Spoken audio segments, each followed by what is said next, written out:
이것이 지금 그러니까 어떻게 법이 개정될 예정이며 그것의 우려점은 무엇이고 그래서 이걸 잘 활용해서 어떻게 제도적으로 우리가 친환경 농업이 확대되는 방향으로 이용할 것인가 이런 문제에 대해서 지금 연구하고 환경부 TF와 함께 참여하고 계시는 윤형만 교수님 모시고 이야기를 좀 듣도록 하겠습니다. 예, 박수로 모시겠습니다. 예, 방금 소개받은 환경대학교 윤영만입니다. 분량이 좀 많긴 한데요. 잠깐 말씀을 드리면, 예전에 이렇게 어디 가서 봤더니 세계 식량 농업기구, UNFAO에서 친환경 유기농업을 연구를 해요. 왜 하냐고 했더니, 아프리카의 식량 문제 해결을 위해서 한다. 그럼 왜 아프리카 식량 문제를 왜 친환경 유기농업을 합니까? 거기는 비료가 없어가지고 친환경 유기농업 밖에는 할 수 있는 방법이 없다. 그래서 어떻게 보면은 세계적으로 볼 때 한 큰 섹터인 아프리카 이 분야는 친환경 유기농업을 통해서 식량 문제를 해결하고자 하는 노력이 있고요. 지금까지 우리나라에서 친환경 농업하면 식품 안전 또 환경 보전 측면에서 여기 계신 우리 친농연 우리 회장님 여러분들 예전부터 많은 노력을 해오셨는데 저는 또 이런 생각을 해봅니다. 요즘에 아마 인터넷에 인고갈, 인비료, 인고갈 치면은 많은 기사가 나옵니다. 2050년이 되면 인산질 비료의 원료가 되는 인광석이 전 세계적으로 고갈될 예정에 있어요. 무슨 얘기냐 하면 앞으로 지금까지는 환경 보존하자, 식품 안전하자 해서 친환경 농업을 막 해왔는데 나중에는 뿌릴 비료가 없어가지고 인고갈이 이루어진 비료 엄청 비싸지겠죠. 비료가 없어서 친환경 농업밖에 할 수 있는 수단이 없어지는 때가 오지 않을까 그런 생각을 합니다.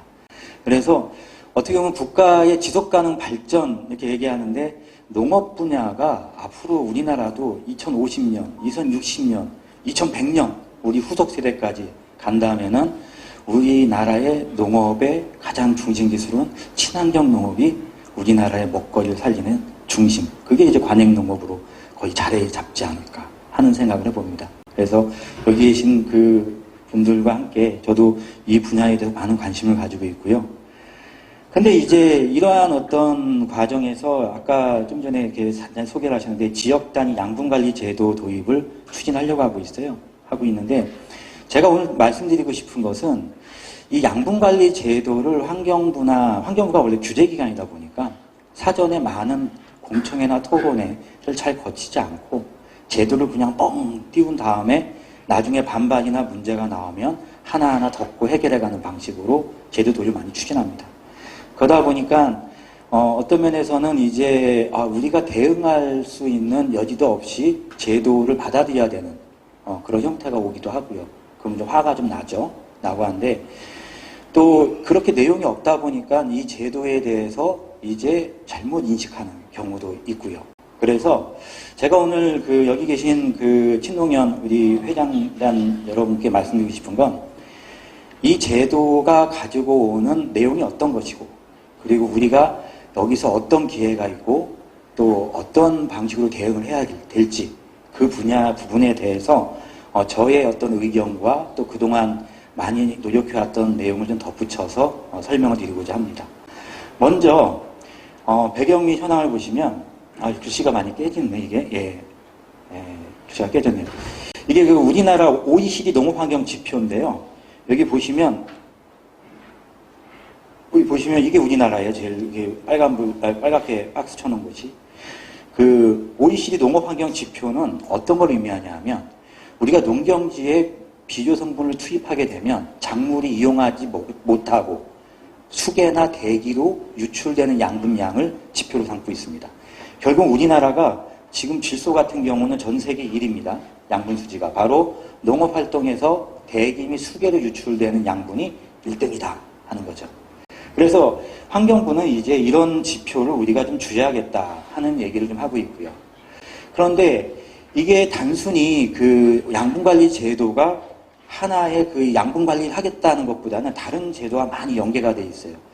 다들 아시겠지만 우리 식량 계획에 따르면은 실질적으로 여기 친환경 집적지구 육성이라든지 기후변화 적응, 농업 분야 탄소 배출, 신재생 에너지 활용 이런 부분 내용이 들어있는데 이런 내용도 사실은 양분 관리와 관련이 있습니다. 그래서 우리 국가의 푸드 플랜 자체가 일종의 양분 관리 내용을 좀 연결성을 가지고 있다. 또 이것은 그 농식품 탄소 중립 추진 전략인데요.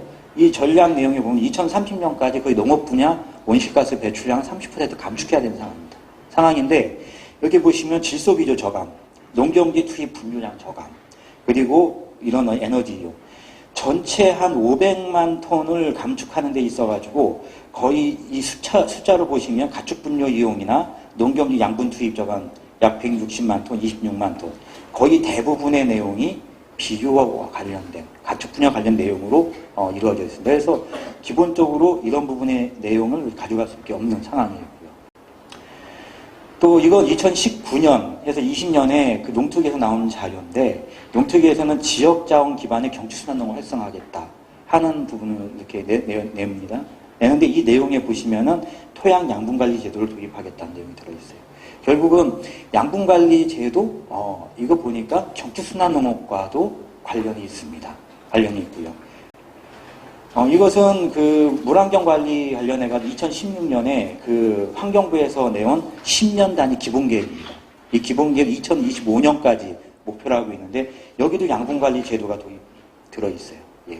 들어있고 재미있는 것이 저는 이 부분을 많이 좀 빨리빨리 하자고 있는데 우리 그 수질오염 총량제 관련해가지고 친환경 농업을 적용해서 감소되는 양분을 총량 삭감으로 인정하는 안도 사실 여기 들어있습니다.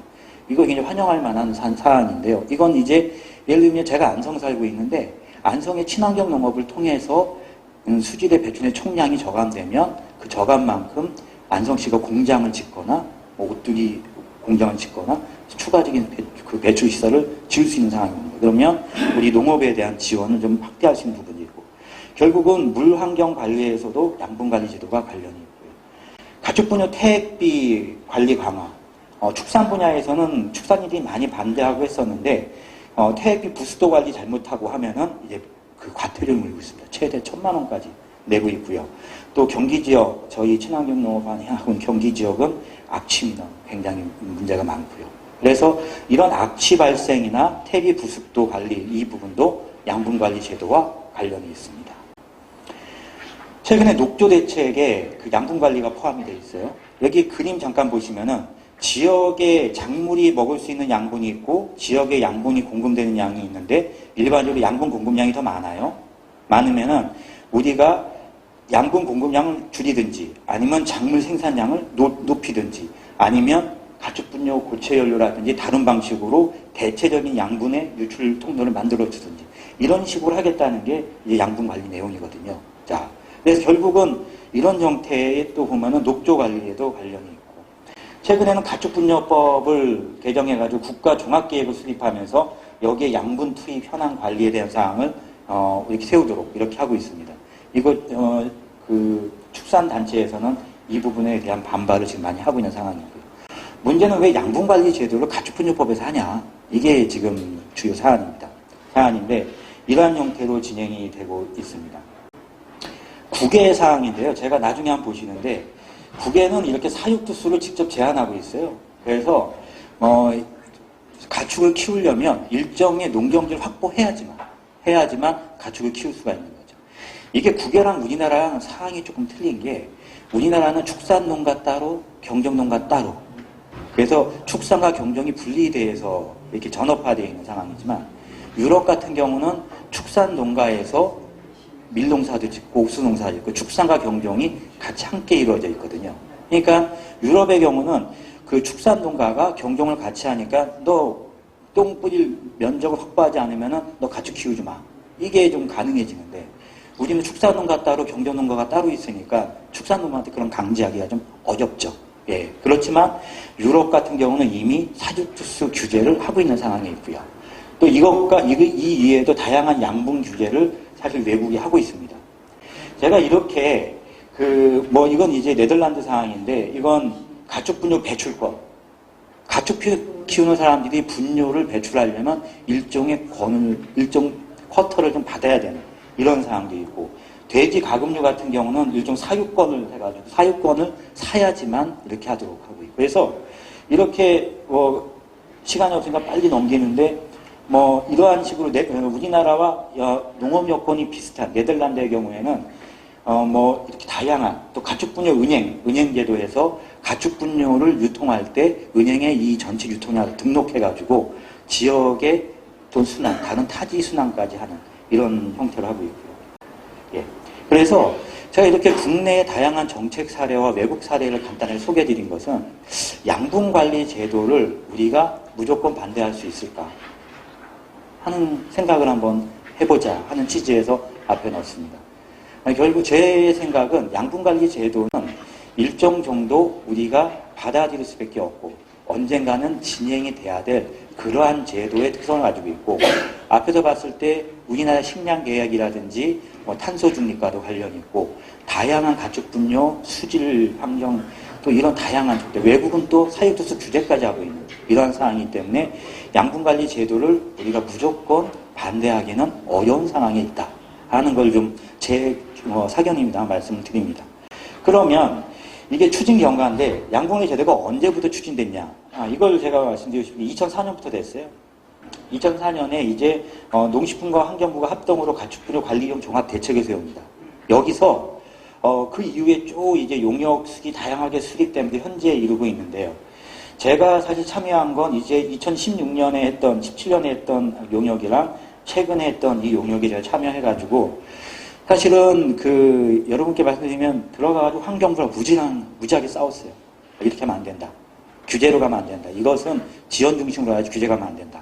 하고 싸우고 있고 마지막에 제가 참여하고 한 것도 싸우지만 말고 들어가서 한번 내 손으로 정리 한번 해보자 하는 취지에서 최대한 한번 농업 쪽으로 한번 끌고 와 봤습니다. 봤는데 이 처음에 2004년에 양분관리 제도는 양분총량제라고 해서 딱 언급이 되는데 이때 어떻게 되냐면 가축분뇨 사용 밀도가 높으니까 그 지역을 양분총량제로 해가지고 사용 밀도를 좀 완화해보자 하는 취지에서 양분관리 제도 도입이 처음 얘기가 됩니다. 그리고 이렇게 양분관리 제도를 통해서 가축 사육 밀도를 줄이지 못하면 그 다음에 최우수단은 가축 사육특수 규제로 간다 하는 것이 이때 명시가 됩니다.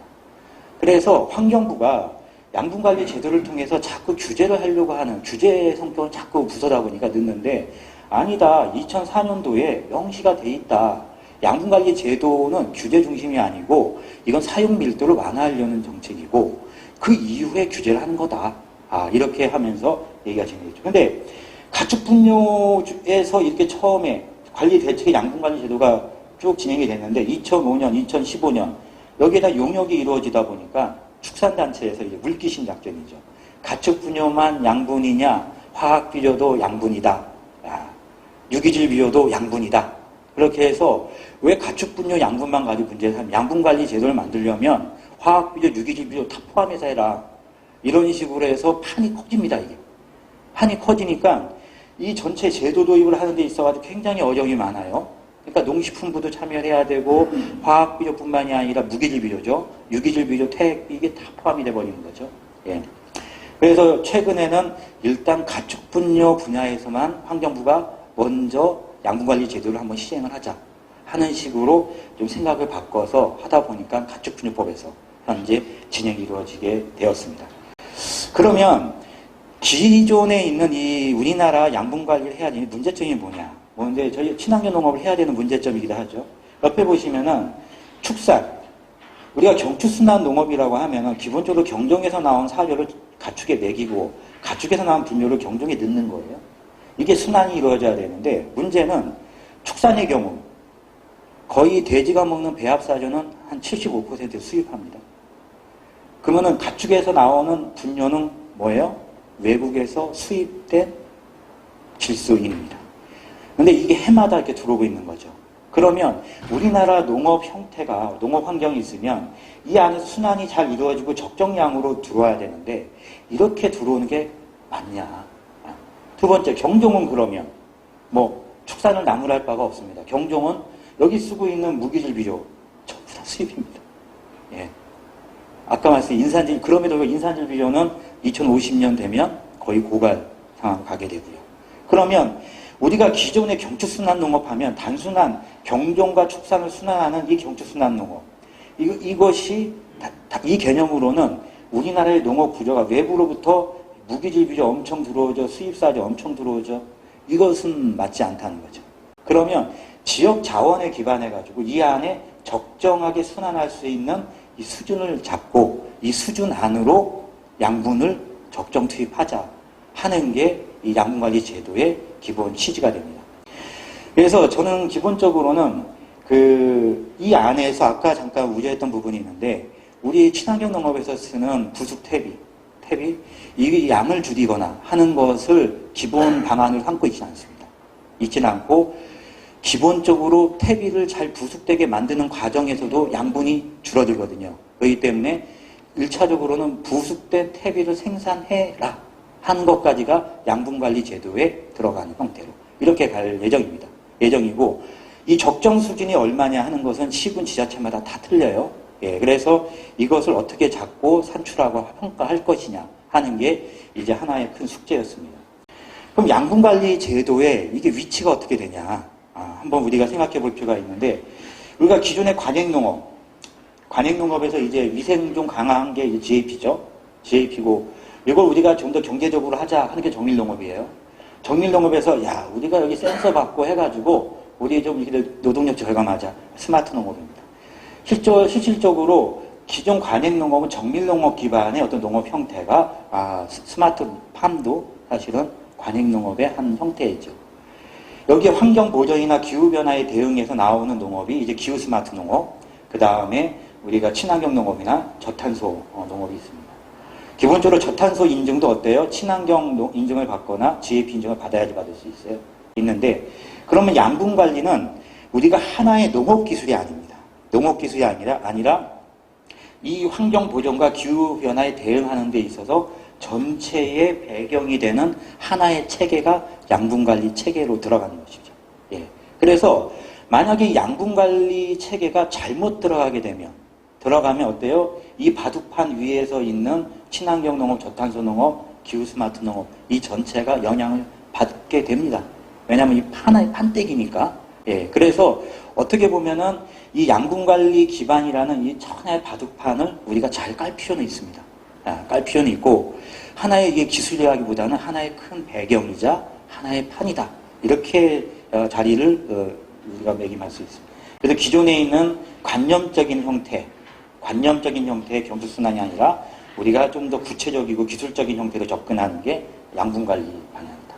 그럼 양분관리 제도는 아까 말씀드렸어요. 결국 농경지도 들어가는 양분을 적정하게 관리하자 하는 건데 이 적정 수준이 얼마냐 하는 부분에 있어서 전문가들 논쟁이 많았었는데 여기 보시면 이제 농경지가 있으면 이 비료 성분들이 다양하게 투입이 됩니다. 그러면 작물 생산에 쓰이고 남는 것, 수계와 대기로 날아가는 요게 이제 양분관리 지표가 됩니다. 결국은 양분관리 제도는 여기 수계나 대기로 유출되는 요 양을 줄이자 하는 식으로 할 겁니다. 예. 그러면 우리가 이 양을 줄일 수 있는 방법이 여러 가지가 있어요. 여러 가지가 있는데 기본적으로 투입되는 양분을 줄이는 거죠. 다른 한 방법은 생산되는 산물을 늘리는 겁니다. 예. 그래서 우리나라의 친환경 농업 특성이 사실은 농업 생산성에는 원래 친환경 농업 큰 영향을 받지 않는 거지만 우리가 친환경 농업에 있어서도 우리가 작물 생산성을 늘리거나 하는 부분의 노력도 앞으로 필요하겠다 하는 생각을 합니다. 그래서 이런 형태로 관리될 예정이 있고요.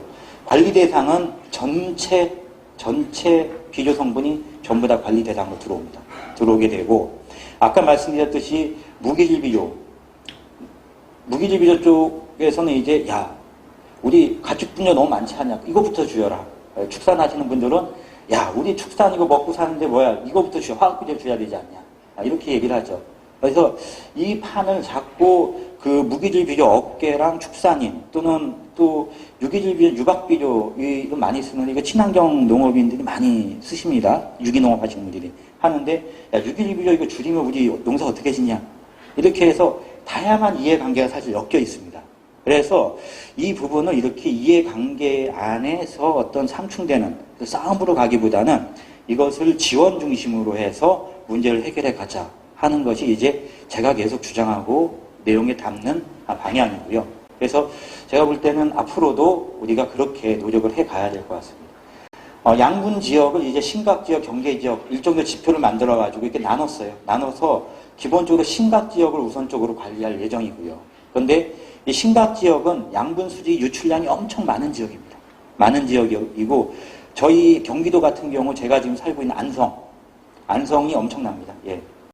자, 그래서 국가 목표도 어느 정도 설정을 했는데 이것은 뭐 완전히 공표할 수 있는 수치는 아니고요. 일단 안이 제가 분석을 해보고 하니까 한 2030년까지 한 27% 좀 줄일 수 있겠다 하는 거죠. 그래서 이렇게 좀 구체적으로 나와 있고, 그래서 총 2는 질소 2를 갖다가 27, 17년에 저감하는 식으로 해서 우리가 가려고 하고 있고, 여기에는 이제 농식품부, 환경부가 같이 해야 되기 때문에 이게 쉽지가 않아요. 왜냐하면 부처 간에 옆에 시군 가면 옆에 부서의 칸막이도 높은데 농식품부와 환경부가 이게 잘 할 수 있을지 사실 이 추진도 안이 쉽지가 않은 상황입니다. 그래서 어떻게 보면 이렇게 안이 나와 있지만 실제 이 제도를 시행하려고 하는 공무원들도 쉽지가 않을 것이다.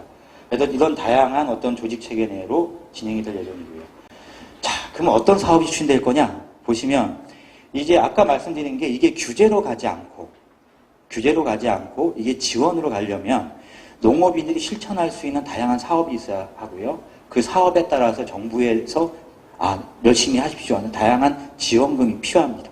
그래서 그 중에 일단 구조적인 것이 가축분뇨 퇴액비, 정화처리 또는 고체연료, 바이오차 이런 식의 다양한 시설들을 설치해서 가축분뇨가 농경지로 들어가기 전에 많이 이제 그 양분이 좀 줄이는 노력을 하거나, 그래서 앞에서 말씀드렸듯이 부스토 관리를 철저히 해가지고 하면은 양분 저감이 되는 것을. 그래서 시군 단위에서 이런 노력을 하고 있습니다.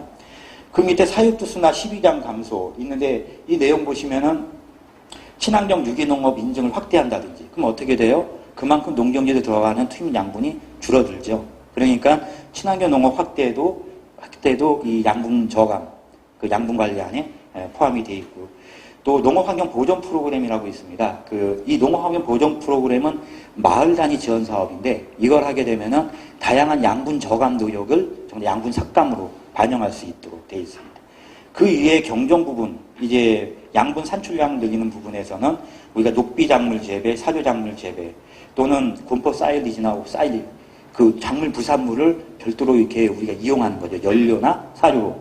그래서 이렇게 보면은 여러분들 여기 우리 그 회장님들 보시면 어떻습니까? 여기 이걸 했을 때 우리 친환경 농업이나 여기서 규제를 받을 만한 그런 사항이 있나요?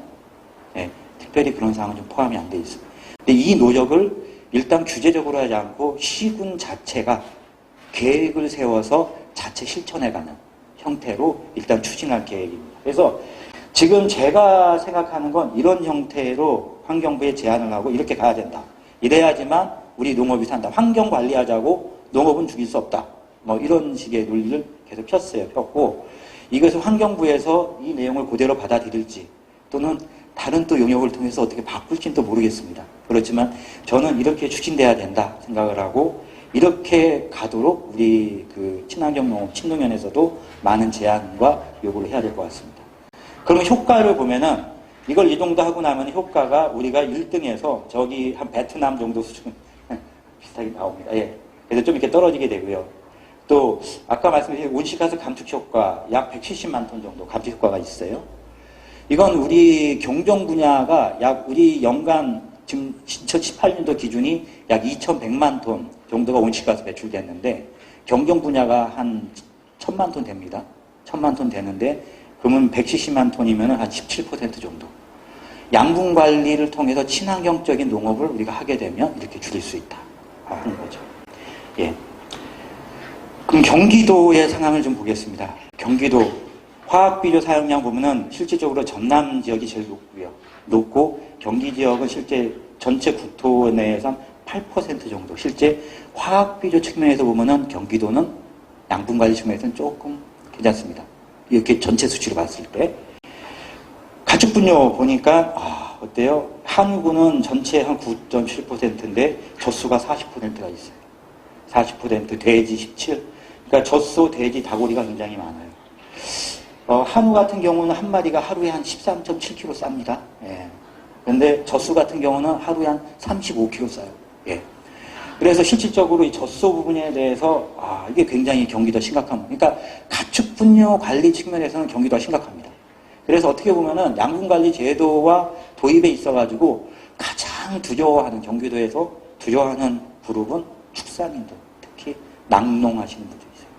예, 분들이시고. 그래서 이분들이 이제 더 반발을, 이렇게 축단역이나 굉장히 반발하고 있고요. 그래서 우리 친환경 농업 측면에서는 이걸 그냥 뭐 농경지에 막 내고 하는 게 아니라 이걸 잘 부속시키면 부속 단계에서 양분량이 줄어들죠.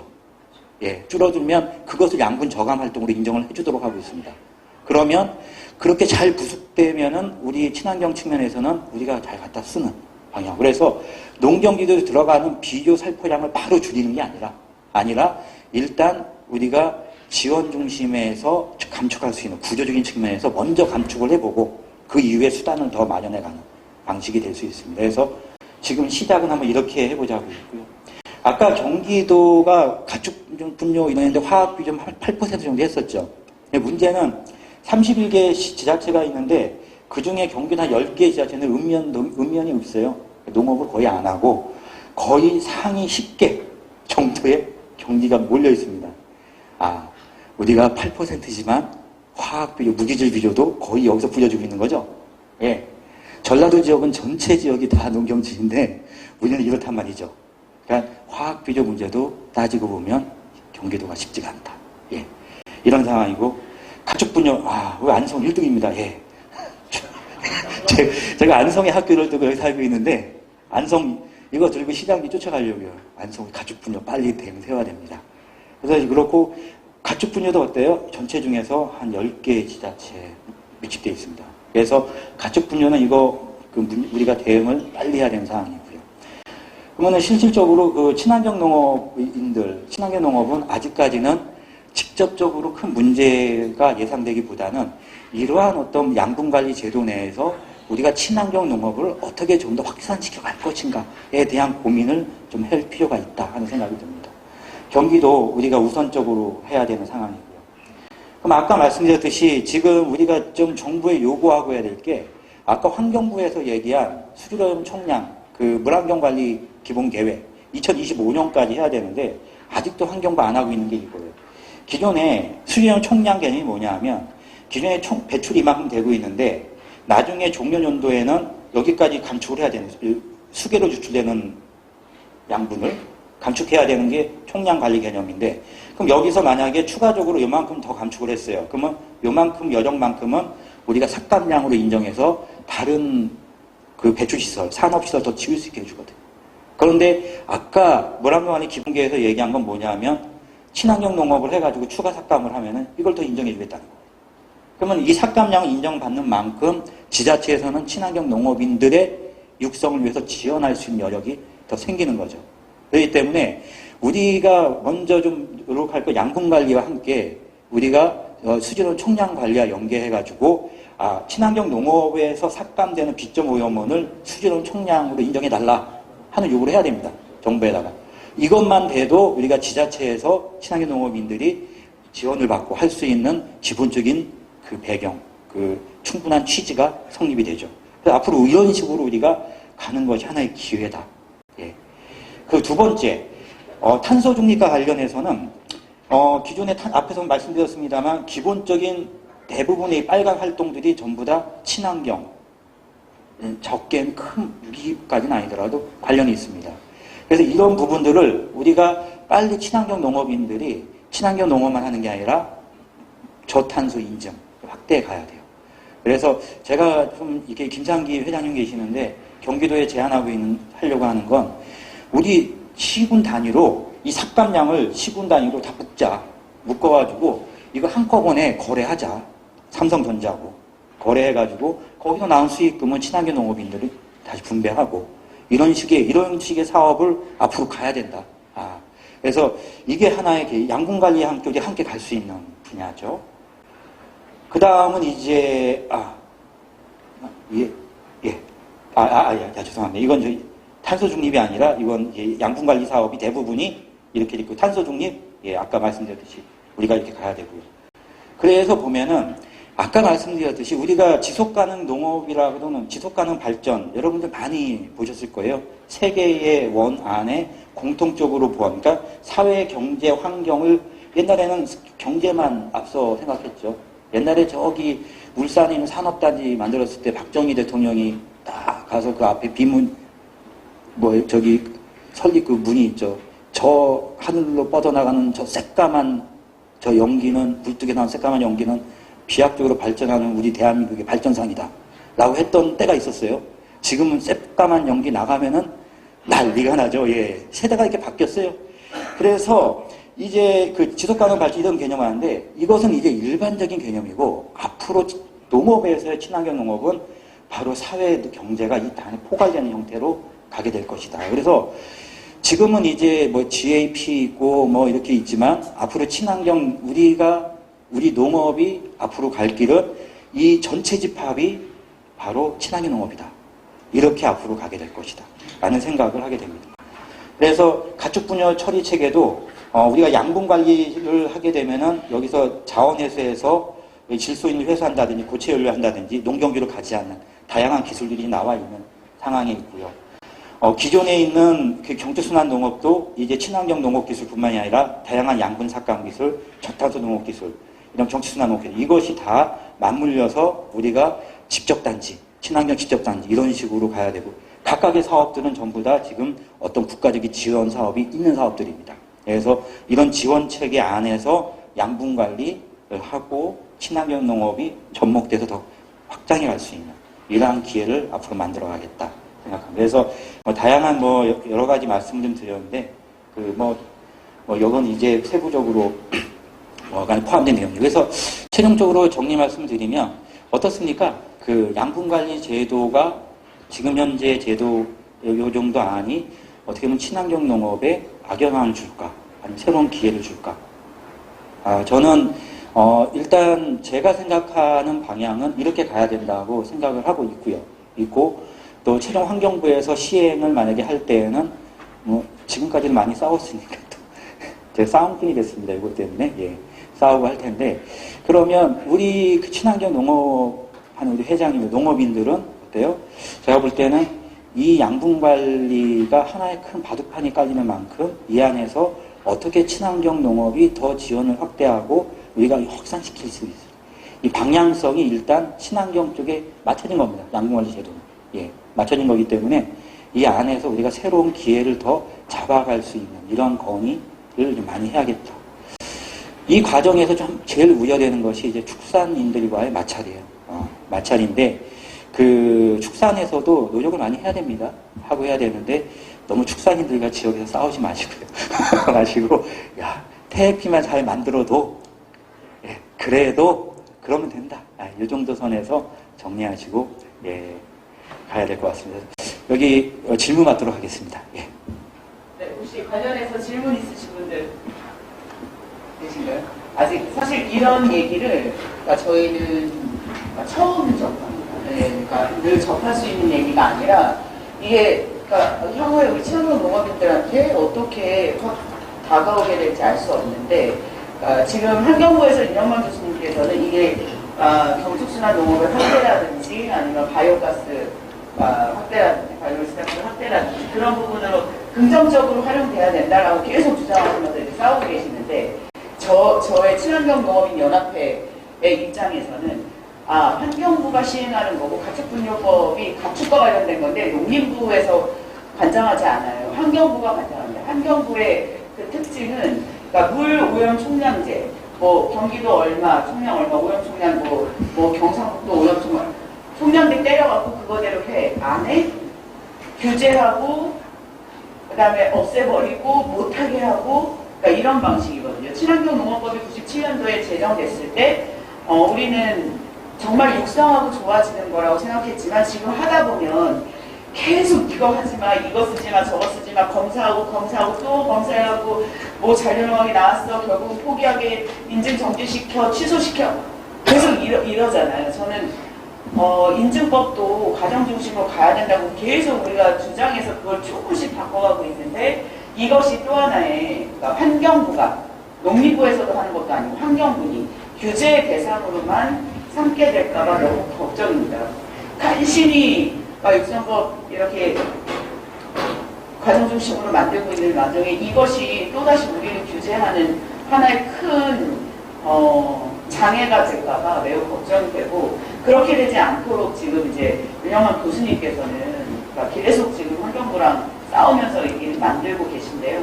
교수님이 지금 오늘 이야기해 주셨던 이 방향대로 친환경을 육성하고 확대하고 경초순환농업이라고 하는 것이 더 확대되는 방향으로 이것을 추진될 수 있게 우리가 어느 시점에서는 크게 힘을 한번 모아야 될 때가 있을 것 같습니다. 혹시 문종욱 정책위원장님 질의. 그 일본의 그 양분수지 지표가 있는데, 예. 거기 보면 이제 높은 순위가 한국이나 네덜란드 이렇게 돼 있거든요. 일본. 예, 아까 그 일본 요 그림 있는 거죠? 일본. 예. OECD에 여기 맨 앞인데요. 요 그림 있는 거. 예. 근데 거기 보면 이제 보통 보면 이 높은 나라들이 이 집약적으로 농업을 하고 있는 그 국가인 것 같아요. 예. 제가 알기로는 일본도 좀 집약적으로 하고 있는데, 예. 일본은 아예 보이지 않아서 좀 자유에서 빠진 건지 그냥 거기는 관리가 잘 되고 있는 건지. 예. 일본이 이게 최근 연도 자료를 제가 보여드리려 하다 보니까 2020년도 기준이거든요. 근데 양분수지 지표를 각 국가마다 OECD 사무국에 보고를 합니다. 보고사항은 의무사항이고, 대신에 이 수지를 감축시키고자 하는 것은 어떤 의무가 없고 자체적으로 판단해서 줄인 노력을 해봐라 하는 건데, 일본이 20년도에 보고를 안 했더라고요. 딴 일 때문에 바빴는지. 그래서 일본이 빠져 있는 거고요. 일본 수지는 질소 수지가 2등이고요. 우리나라 1등, 질소가 2등. 그 다음에 인수지는 일본이 1등, 우리가 2등이에요. 예.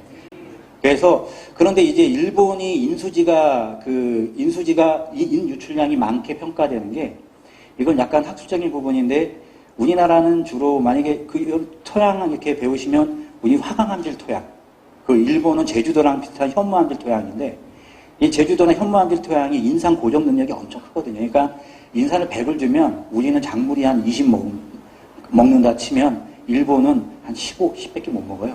나머지 토양이 다 붙거든요. 그러니까 기본적으로 일본은 토양 특성상 인수지가 좀 높게 평가되는. 예, 이렇게, 그렇습니다. 그래서 일본은 1등, 2등을 그렇게 인질소를 우리가 번갈아하고 있고 2등입니다. 근데 여기에는 빠져 있고 19년 자료에 들어가면 들어가 있습니다. 예. 사실은 축산도 중요하지만 원예시설을 시설하우스 내에 역경재료를 제외하다 보면 성인 값어치가 떨어지는 것들이 지금 공소문을 많이 보려주는 그런 게 없어요. 더 이상. 그래서 몇 해 전에 이제 우리 친경위원회 선생님께서 경기도 친환경 그 부서에서 나오셨더랬어요. 그래서 설비를 그거를 그 밭에서 봄밭에서 나온 부산물들을 부숙시키거나 폐기화시킬 수 있는 바로 집어넣을 수 있게끔 그 시스템을 갖추려고 기계를 갖추려고 얘기하고 가셨는데 문제가 어디에서 걸리는가 하면요. 그린벨트 법 때문에 안 돼요. 그 시설을 하나 들어가도 안 된답니다. 네, 이거를 어떻게 산을 넘어가시는지요? 법령. 네, 뭐, 이 환경 위한다고 그러면서 법을 어떻게 하실 건지요? 참. 그건 그 고민을 해봐야 될 사항인 것 같습니다. 네. 예. 아니고. 근데 이제 알고는 계셔야 될 거라고 말씀드립니다. 네, 기본적으로 경기 내에서의 어떤 행위 제한이나 이런 부분들은 실질적으로 계속 제한을 합리적으로 풀 수밖에 없을 것 같아요. 그러니까 예를 들면 가축분뇨 처리시설, 퇴액기 시설이 농지에 원래 설치를 못하도록 되어 있었거든요. 근데 예전 농지법 개정해가지고 일부 시설은 농경지에 들어올 수 있게 하고 한 사례들이 있는데, 만약에 친환경 농업에 필요한 시설이다. 그러면 농가 시설로서 이게 어느 장신한 것이 아니라 농가의 한 부속시설로 해서 요청을 하면은 그 부분을 한번 풀어볼 수 있는 소진이 있지 않을까. 근데 그것도 지금 현재 제가 수술돼 있는 시가 시흥시인데요. 시흥이요? 예. 네, 근데 그 지금 방금 말씀하신 부분 어떤 작물을 재배를 해 농장에 재배하느냐에 따라서 다른데 과수농가에는 소를 한우를 기를 수 있는 게 있대요. 지금 말씀하신 예. 그들이 있게 있대요. 예. 제가 알았는데 그게 지금 걱정되는 게 그 나무가 해마다 죽어요. 바로 그 네. 목이 그게 안 돼 있는 거죠. 할 수는 있게끔 했는데 처리를 어떻게 할 것인가를 안 보는 거죠. 농장주들한테 그것까지 가지지가 않은 상태에서 계속 이런 게 생길 수밖에 없는 거예요. 그죠.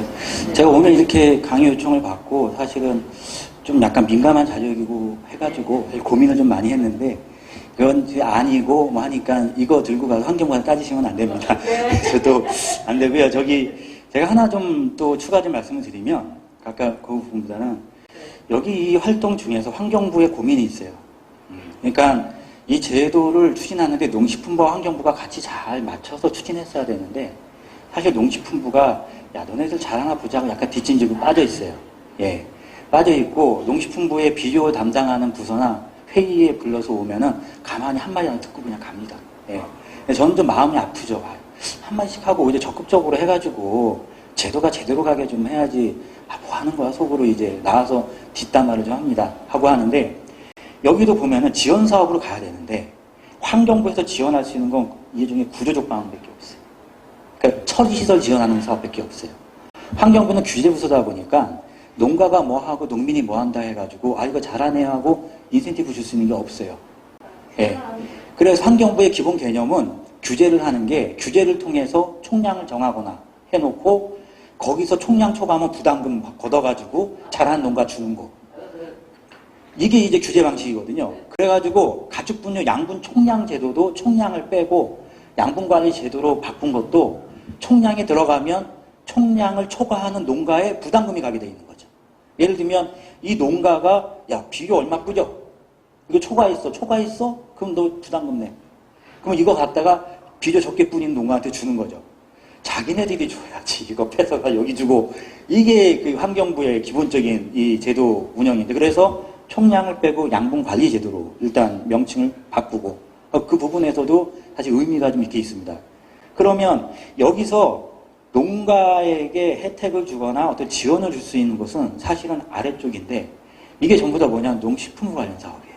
그러니까 가축분뇨법에서 양분관리 제도를 시행하고 있는데 실제 제도 내에는 농식품부의 역할도 다 사실 들어있거든요. 그런데 농식품부가 이 역할을 우리는 직접 참여 안 하고 했으니까 뭐 우리는 좀 빠질래 이렇게 할 수도 있지만 일단 시군 단위로 가게 되면 저 활동들을 하도록 이제 할 거거든요. 그래서 저희가 볼 때는 그 농식품부가 너무 이 제도 도입에 너무 방관했다. 방관한 것 자체가 저는 좀 문제다 봅니다. 오히려 이걸 적극적으로 하면서 야 우리 지원해줄게 이건 그리고 나아가서는 지금 뭐 공익형 직불제 중에 선택 직불제와 연계시켜가지고 실천 농가는 좀 더 지원을 더 주자 하는 얘기도 좀 나오고 있습니다. 나오고 있는데 그래서 제가 볼 때는 우리 지역에서 환경부에는 바랄 게 없다. 지원은 거기는 처리시설이나 잘 지어주면 되고 잘하면 되는 거고 실제 농식품부 분야에서 우리가 요구를 하면서 우리가 양분관리 제도에서 우리가 이 잘 실천 농가에 더 할 수 있는 것을 더 제도화시키고 더 해달라 하는 부분을 농식품 분야에서 많이 요구를 해야 되는 상황입니다. 그래서 농식품부가 제도 도입에는 미온적이었으나 실제 나중에 시행되고 나면은 오히려 더 큰 역할을 해야 되는 게 농식품부 이런 상황입니다. 여기에 대한 노력을 우리 많이 강제해야 될 것 같습니다. 예. 네. 그 탄소 저감이나 그런 부분들이 저희 친환경 농업을 하면 탄소를 저감도 많이 시키는데 과연 그 헥타르당 뭐 얼마의 수치를 감소시키고 하는 그런 데이터가 거의 안 나오는 것 같고요. 근데 이제 탄소도 뭐 8, 9, 3 한다는데 그럼 친환경 농업하는 사람들이 그만한 어떤 현실적인 수익을 보조든 그걸 받아야 되는데 그게 없고 지금 양분관리법 뭐 만약에 양분관리 뭐 한다 그러면은 친환경 농업을 하면 그 가축 폐기나 가축 분뇨나 이런 거 그거를 뭐 부수시키든 뭐하든 폐기화시키든 어쨌든 처리를 한단 말이죠. 친환경 농업에서. 그럼 그게 얼마만큼 효과를 주고 그게 비용으로 얼마 정도가 할당되는지 그런 연구가 있는지 데이터가 있는지 혹시 그런 네, 지금 말씀하신 부분은 일반적으로 딱 총칭할 수 있는, 통용할 수 있는 자료라기보다는 그래도 분야별로 이렇게 연구된 자료들이 있고요. 특히 온실가스 배출량 같은 경우는 이미 방법론이 비료 절감했을 때, 이렇게 했을 때 방법론이 나와 있어가지고, 실적으로 그 방법론에 따라서 이제 평가를 받아서 온실가스 배출 저감량을 인증받게 되거든요. 하는데, 이제 이것은 이제 관심 그동안 잘 안 가지시고 해가지고 그런 것이지, 이미 그 부분이 인증제가 다 있기 때문에, 다 충분히 하실 수가 있고요. 그래서 제가 볼 때는 앞으로 만약에 저탄소 인증, 이 부분도, 가야 되는데, 지금 저탄소 인증 농산물이 사실은 인센티브가 없고, 이게 예를 들면 소비자가 저탄소 농산물을 구입하면 약간 포인트 좀 더 받는, 이런 정도의 인센티브밖에 없거든요. 없어가지고, 제가 볼 때는 이것을 국가에서는 지금 인센티브가 저탄소 농산물이 없는 상황이니까 여기 인센티브를 만드는 게 농가마다 하면은 이 건수가 많아지고 이게 양이 적어요. 배출 저감되는 온실가스 저감 톤수가 적으니까 이걸 갖다가 시군 지자체 단위에서 아예 묶음 사업이라고 있거든요. 그래서 그 지역에 있는 친환경 농가를 다 묶어버리는 거죠. 여기는 1헥타, 여기는 0.5헥타, 여기는 0.2헥타 다 묶어가지고 한꺼번에 인증을 받아서 면적 대비로 낸다든지 해가지고 그런 식으로 하면 직접 우리가 감축한 만큼을 시장을 통해서, 탄소 시장을 통해서 직접 우리가 거래할 수 있게 되니까. 근데 농업인이 그 거래를 하려면 어렵죠. 그러니까 양분관리센터라든지 아니면 지역의 탄소중립센터 이런 데에서 그걸 전체 평가하고 대행해주는 기구가 좀 만들어져야 될 것 같아요. 그래서 그런 식으로 우리가 좀 가게 되면 이제 친환경 농업을 통한 저탄소 인증도 추가적인 인센티브를 좀 얻을 수 있는 그런 기회가 생길 거라 생각하고 있습니다. 그 저탄소 인증 제도는 도입이 됐는데 실제 내가 그 저탄소 인증을 받았을 때 나한테 오는 인센티브가 현실적으로 없어요. 예. 그러니까 안 하시는 거죠.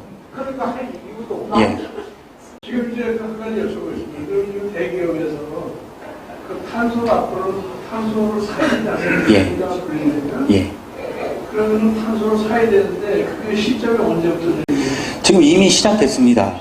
시작됐는데 제가 이제 지난주인가 김상기 회장님 뵙고 드린 말씀인데 우리나라 삼성전자가 아리백 선언에서 리뉴어블 신재생 에너지 100%를 하겠다 선언을 했는데 지난주에 뉴스에 나오는데 삼성전자의 아리백 달성률이 한 27% 정도 되더라고요. 그런데 삼성전자의 경쟁사가 파운더리 쪽이 대만의 TSMC는 100% 달성했거든요. 예를 들면 우리 만약 구글 여기도 한 100% 달성하고. 그런데 그러면 삼성전자는 이 달성을 못하면 나중에 수출을 하거나 할 때는 달성 못한 만큼은 부가금을 또 세금을 얻게 돼 있는 거예요. 그러니까 시장이 어려워지는 게 이렇게 실제로 어려워지게 돼 있죠. 근데 삼성전자 달성한 27%가 어디서 달성한 건가 봤더니 국내가 아니라 전부 다 해외에서 달성한 수치라는 거예요. 그래서 국내는 사실 굉장히 그런 게 달성이 거의 안 되고 있는 상황이고, 그런데 여기서 우리 농업이 이제 저는 생각하는 게 저도 이제 농업을 학생들한테 이렇게 가르치는데 뭐라 하냐면 옛날에는 가서 죄송합니다. 밭 갈고 농사 짓고 하는 것이 우리 과였다. 그런데 이제는 농업이 커졌다. 환경도 있고 여기 다양한 탄소도 있고 양분도 있고 농사 짓고 하는 것도 중요한 이걸 다 포괄해서 농업 환경의 전반적인 테두리가 앞으로 우리가 할 일이다. 이렇게 얘기를 해요. 그러니까 학생들 입장에서도 이제 좀 배울 게 많아지는 거죠. 많아지고 저도 계속 배워야 되는. 근데 이 말씀을 드리는 게 농업이 예전에는 축산, 경종 이렇게 했는데 이제 농업에서 저감한 탄소를 우리가 삼성전자에 판을 줘. 삼성전자는 이것을 가지고 산업 경쟁력을 키워가는 것이고. 그래서 이렇게 농업이 이제 탄소나 아니면 양분 이걸 매개체로 해가지고 농업과 산업 간의 경계가 무너지면서 하나 연결고리가 만들어지고 있다. 이렇게 보고요. 또 최근에 SK 인천석유화학이라고 있어요. 시간 있나요? 인천석유화학이 있는데 저희 학교 와가지고 저희 강에서 MOU 체결을 했는데 인천석유화학이 저기 인천에 있습니다. 인천석유화학이니까 있는데 인천 저기 그 공항에 항공유를 전량 납품하는 회사죠. 아, 왜 왔냐, 여기. 연간 매출 16조 합니다. 기름 팔아가지고. 아, 왜 오셨어요, 도대체? 아, 자기네들이 시뮬레이션 해보니까 2030년이 되면, 이대로 가면 자기네 매출의 70%가 없어진다. 그러니까 지금 전기차 나가죠.